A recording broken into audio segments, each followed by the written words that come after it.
Themed Science for a Better Life. The meeting kicked off on Saturday morning.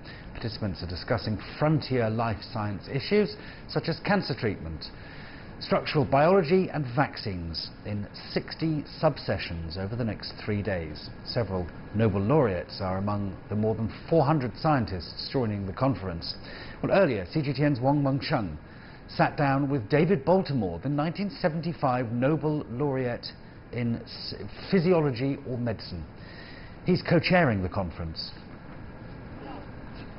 China has developed extensively in the last few years, so that China is now playing a very important role in life science research, and very well-trained people, many of whom have been trained, in fact, in the United States. You know, we talk about cooperation a lot, but it's really openness and transparency that's important, so that we all know what each other are doing.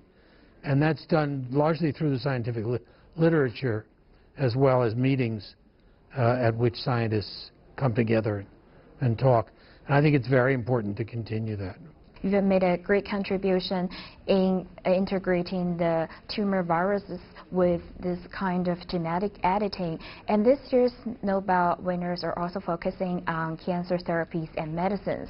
So how do you evaluate this kind of cancer treatment progress in recent years? There are very few cancer treatments that actually cure cancer.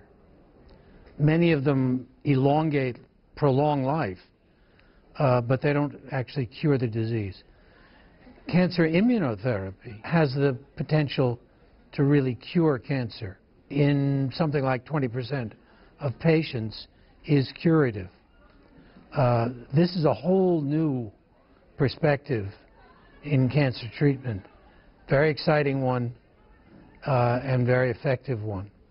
By your observation, what are the biggest challenges here of the cancer treatment in China?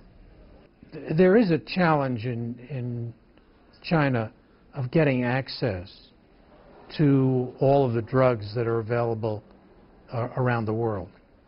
And I think it's important that China develop methodologies for allowing new drugs to come into China, allowing patients to take advantage of those drugs.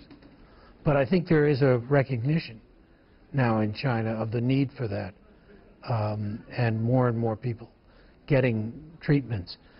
Cancer is either the first or second most serious disease worldwide, not just in China.